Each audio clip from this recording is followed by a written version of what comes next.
Hello, I'm Sherry Sturman, Director of Crayola Education. We're excited that Random House Children's Books is collaborating with Crayola on this Read Along, Draw Along event that celebrates the beauty of spring and growing. This series helps children enjoy great stories and the illustrations that bring them to life. So get cozy, gather your art supplies, and get ready for an interactive story session. I'm thrilled to introduce #1 New York Times best-selling illustrator and author, McCall Renee Rowe.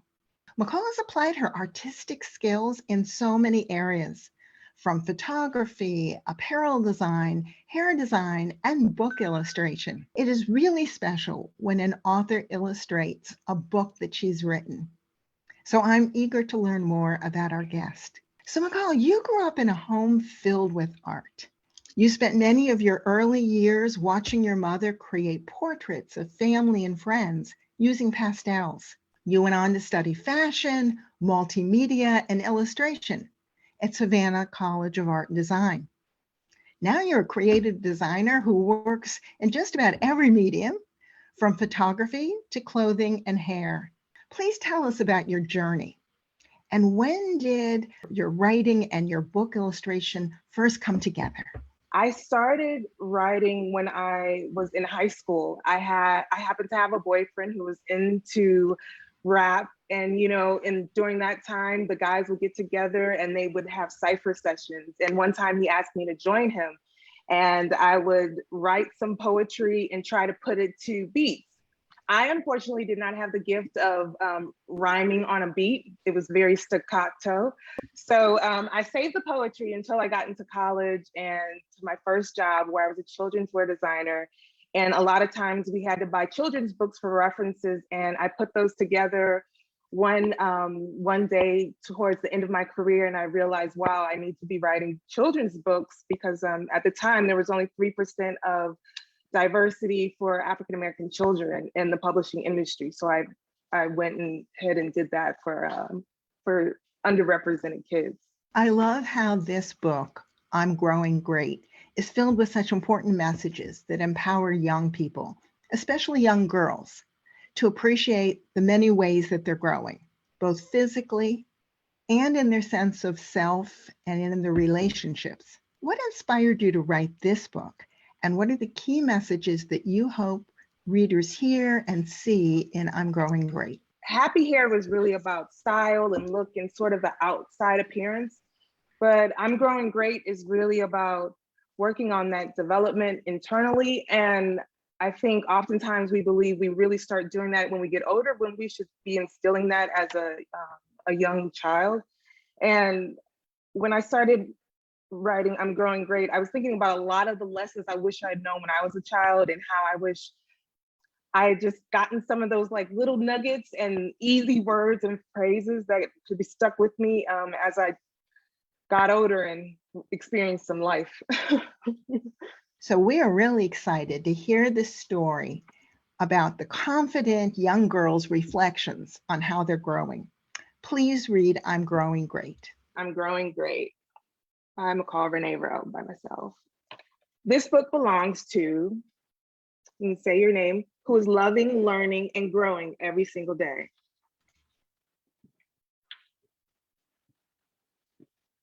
And this book is dedicated to anyone who has ever wondered what it takes to grow great. Bloom into your greatest self. Go right here. Lovely and wise, shine at sunrise. I'm growing each day. Plant the seeds, clear the weeds. I am growing each day. Garden with love, rise high above. I'm growing each day. Remember my name, nothing stays the same. I am growing each day. Stretching my wings, hear my heart sing. I am growing each day. Tough as a rose from my head to my toes. I am growing each day. True to you, sweet as morning dew. I am growing each day. Rainy showers unleash hidden powers. I am growing each day. Exploring my feelings bring kind healing. I am growing each day.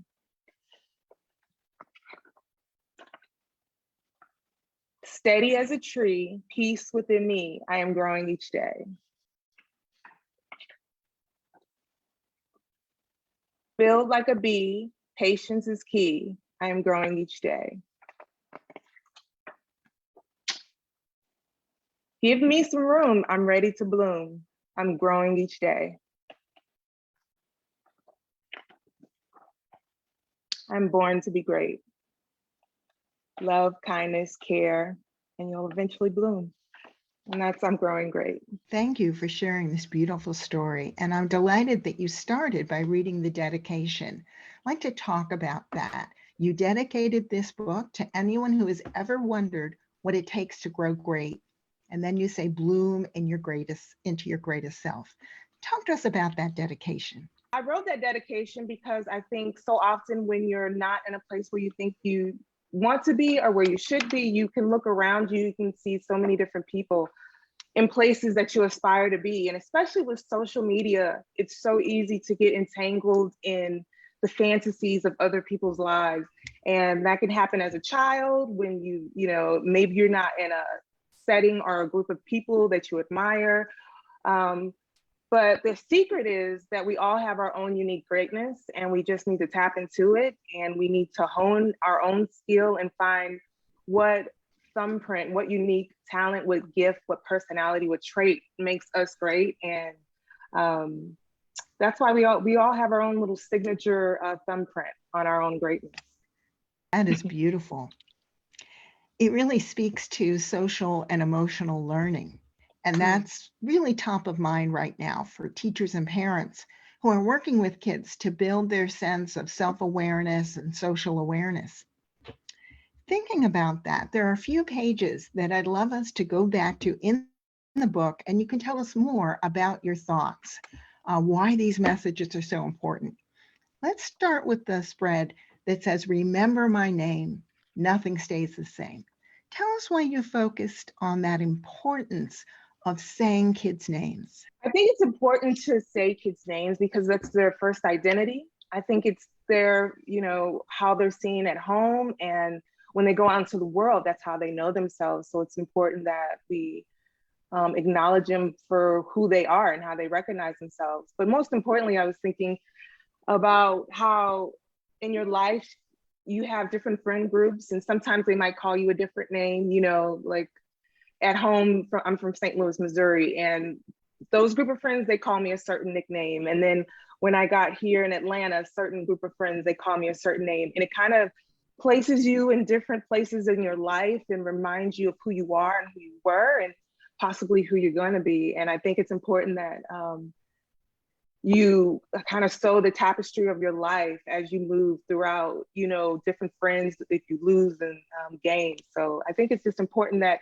it shows respect too. And it's an ultimate state of kindness when you can remember somebody's name, which I'm also working on myself. That's beautiful, connecting that sense of respect and honoring someone's name. There's another page that I'd like us to explore further. It says, give me some room, I'm ready to bloom. The page is exquisitely illustrated with flowers blooming from her head like a fountain of ideas. Please tell us what you mean by giving kids room to bloom. It's actually one of my favorite pages because if you notice in her hair, she has different flowers from throughout the book. So I pulled flowers from each page of the book to show the different lessons she gains and the knowledge and tidbits from different people. And the people who've been gracious enough to give you advice, who spend their time in helping you see your best and greatest potential. I'm getting chills. It really inspires you to allow your own self to grow. And sometimes, people want to hold on to that old version of yourself, even if it was last week where you messed up. But if you just spread your wings and allow yourself to flourish in who you're meant to be, I think you can really fly into your destiny, even as a child. Let's talk about hair. Hair has been an important theme in many of your books, and it just radiates beautifully from every page in this story. Please tell us why hair is such an important part of your creative work. When I was growing up, I was not allowed to touch my hair. So we had to grow it out as long as possible.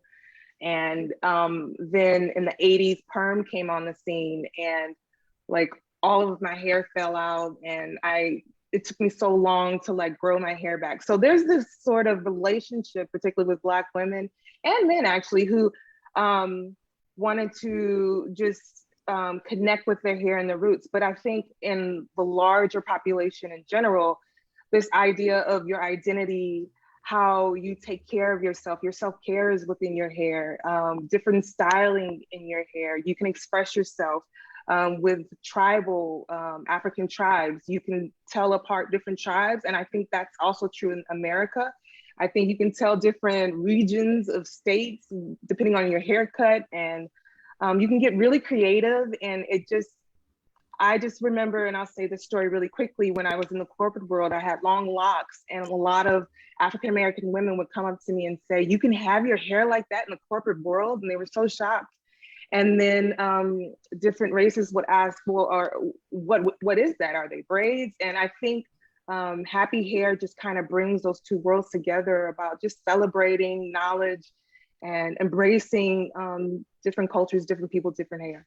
That's beautiful. I love the way you brought in history, culture, tradition with something that has so much style and beauty. Very lovely. Let's talk about another book that you were involved with. Many of our readers are familiar with your illustration style from that very popular best-selling book, Superheroes Are Everywhere. Please tell us about this story of strength and opportunity that was written by United States Vice President Kamala Harris.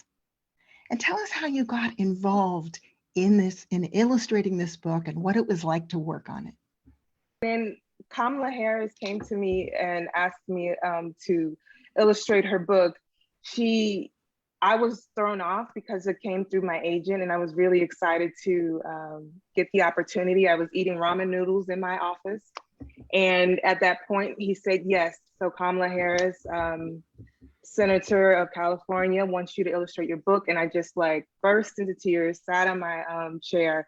But once I started to work with her, I was overjoyed. I was humbled. It was like my pleasure. It was absolutely humbling to work with her, because she focused so much on her family. She really wanted to get the details of her family right. And she wanted to really make sure that they felt special. So I felt super a genuine energy off of her, because that was the first time I'd ever worked with her. I lived in Atlanta. And also she just was very hands-on in the book. And I got to meet her when she came to Spelman to speak to the students when she was on her presidential run.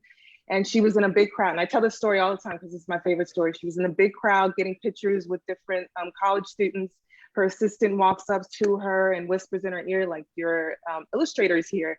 And she like stops, pauses, turns around, and just opens up her arms really big for a hug. And I'm like, oh, this is like, I mean, that's gonna be a memory that lasts a lifetime. And I'm just really grateful, because also that was the first picture book I've ever done for a publishing house. So I'm really grateful for her kindness and patience and generosity. We saw throughout the book how important hair is as a symbol of the way we grow and also how we express ourselves. So we are really excited to have McCall demonstrate to our young artists different ways to show hairstyles and growth. And this first demo is going to be very exciting with torn paper and texture. We're going to see how hair can have motion, form, and really say something about the person who's wearing the hairstyle. Okay, let's get started. So first I want to show you the example. I had so much fun doing this. I cut out the little flowers, I glued them on top. I got a chance to take out some frustration, maybe with sounds that might be too loud. And I got to crumble up the paper. And then when you're done crumbling up a bunch of paper, you can glue it on top of the girl's head. So we're gonna do our own. We're gonna start from the beginning. And we're gonna make sure we use the awesome products from Crayola, like this marker. So the first we're gonna draw the face and the nose. Always do a little circle nose. And then our beautiful eyelashes. 1.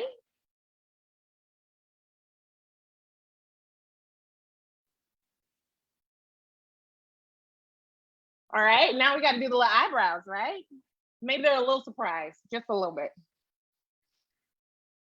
Okay, and then now we're gonna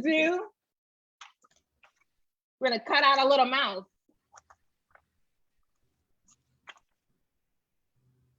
Then we're gonna turn it, fold it in half.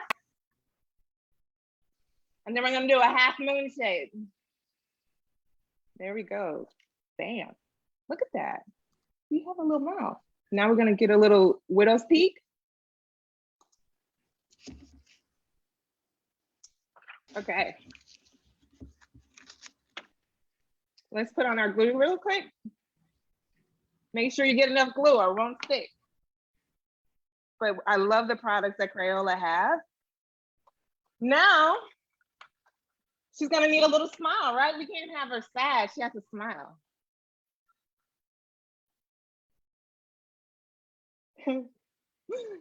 Look, she's happy now. All right, let's take some of those old scraps and let's have some fun. Like, this is art. This is not serious. We don't need to be super serious with that. We can let loose, right? So what we're gonna do, we're gonna tear it. Like, why is there, sometimes, you know, when you're in a place and you hear sounds that are super loud, you can just like, oh, why is this sound so loud? So take your anger and your frustration all out on the paper. And then this is gonna be great because then you're gonna be able to add really fun texture. Let's see.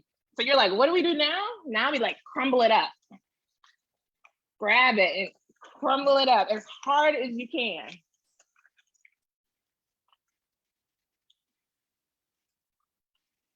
Right? So this is a fun project for a little one who's like, oh, I want to do something. You sure you can help me tear it up?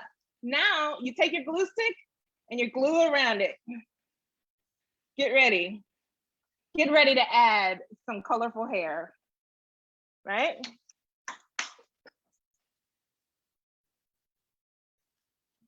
And then you get the fun part. You just get to glue it on. Ugh. Ugh.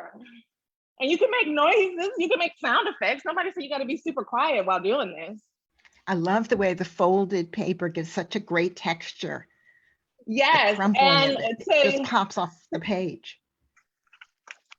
And if we wanna get some more, I take the oil paint and then you just kind of glue it on and it's gonna dry super fast. So you won't worry about it getting on your hands.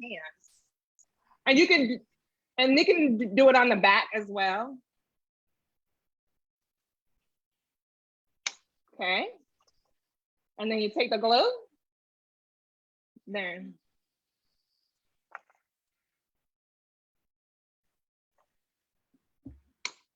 All right. And then you can even add some brown hair. Why not? Like maybe she's got like a brown streak and she wants to mix it up with orange and she's living her best life.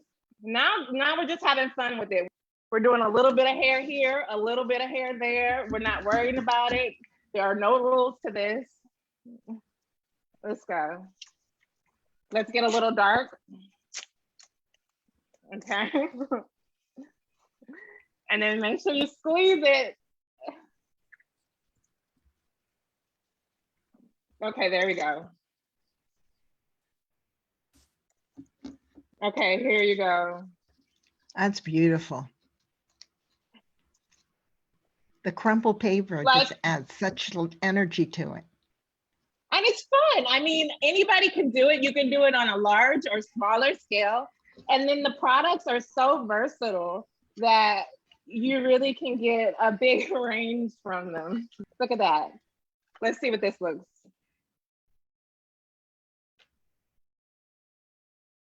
We can do like a little rose. I mean, it doesn't have to be perfect.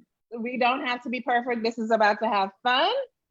And then maybe we hit it up with a little brown for the shadow. Now we're getting into the details. We're gonna cut out a bunch of leaves, and we can move really fast with the leaves. Just a couple, and maybe we can add them to her hair. Let's see.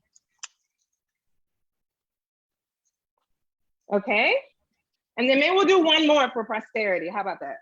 All right. And of course you got to put some glue on it. We're gonna do a quick triangle print, why not? And then once again, our handy stand on its own glue stick. I mean, and then let's mix it up. Let's go wild, let's go crazy, just a little bit, and add a red marker for the papers that we didn't cut. So it's like a open close print. It's got texture, right? Some are on the page, some are off the page.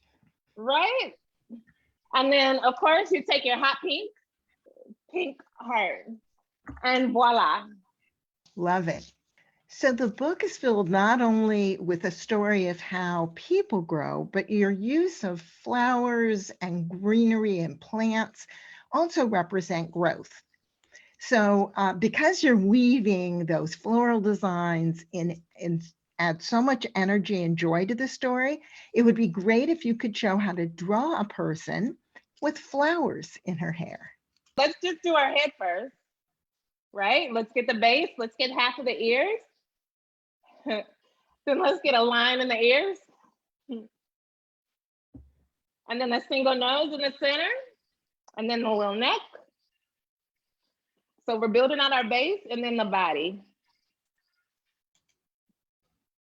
Okay, now we're gonna have fun with flowers. So first one is like here. And then let's do fun petals, right? Let's do 3-leaf petals. And they can still be irregular. Okay. Is that in her eye? Almost, but she's loving it. She's like, she's full of the blooms of the spring. She's ready to hit the town. Let's go. It's so cute. Okay. And then now let's do a tulip. But let's do a different kind of tulip. Okay.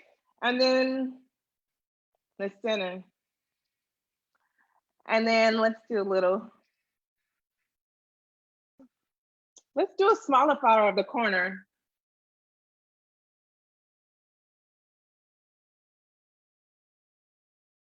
Okay. And then let's do some leaves, because you know you can't have a cute bouquet. And let's do her with like a curly, like little a bob. Let's do another leaf just for balance. Let's do a tulip.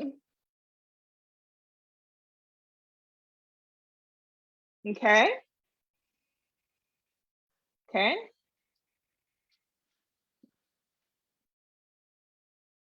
Let's do like a fern leaf. Let's have that leaf hang out. And what kind of tips can you give kids about, you know, sort of varying the size and organic shapes? Well, flowers are from nature. So nature embraces asymmetry. So, you know, balancing maybe big with long. So this is like a big flower. So let's do the long skinny on this side, and they sort of balance. And then sometimes, you know, it's good to think in 3s rather than 4s, because a three in general is more balancing and pleasing to the eye when it comes to drawing. So there's a flower. Just in the law of design, you should think of 3. Right? So that looks like a little triangle. If I had 4 of those, you'd be like, okay, but it'd be a little bit off balance. And then usually to break it up, I make sure I like separate my 2 elements, because it's actually like a visual pattern you're trying to create. And then maybe another leaf. Okay. Really great tips for that composition. Love these tips. Awesome. And then I'm gonna just do a little, like maybe she has a little swoop on the side. All right. And then now we're gonna add like maybe one big flower. One big leaf. And then we could do like the curly hair. And that way there's like a visual balance, but there's still sporadic. And then that way, then after that, let's add like some like texture to her hair.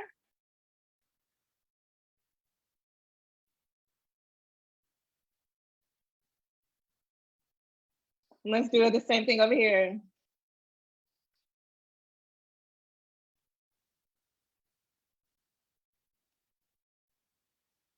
Okay. And then to show like the shadow. So it can show a little bit of depth. And then let's do a little circle earrings. And let's just give her a smirk, like she knows somebody's up to no good. So this is like a mix of flowers with a little bit of sunburst action. Okay. And then let's do one down here. Awesome. That's beautiful. Really helps to balance the whole page. All right. And oh, let's add her eyes. She can't see. Let's add her eyes real quick.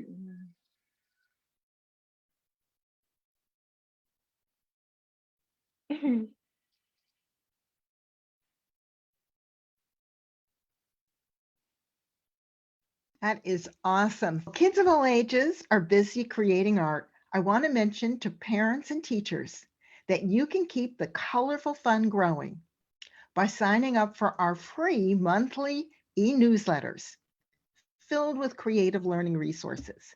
They'll be delivered straight to your email box. You'll be the first to know about events like this and more. After this session, you'll have plenty of time to finish your art and share it in the comment section of this video. And we suggest that when the young artists finish their artwork, take a few moments to listen to their ideas. Hear what they think about growing and blooming, and then post a photo of their artwork in the comment section of the video. We can't wait to see what they've created. Throughout this book, we see how physical growth is something we can see in people, in their hair, and in the plants around us. But there is also inward growth as people explore their feelings and, using your word, stand steady like a tree and build like a bee. Before we close the program, what last advice would you like to share with our viewers that would help them think about their inner growth? Self-forgiveness is important. I'm learning self-forgiveness, and I think as you grow and you're learning lessons, and let's say your heart beats a little bit faster than steady pace, learning to align that energy, calm it down, learning to listen. And even if you just made a mistake, resetting yourself quickly and allowing the inner self to shine just as bright as your outer self. I think that there's alignment in that. And I'm really grateful for this discussion, honestly. I think adults can learn so much about children's books as well. Absolutely, and such an important message to let our inner self shine. In closing, we want to thank McCall Renee Rowe for inspiring us today. And we also want to thank Random House Children's Books for bringing this wonderful story to the Read Along, Draw Along program. And we want to share a special thanks to all of you who've joined us here today. Keep blooming. Bye. Bye-bye.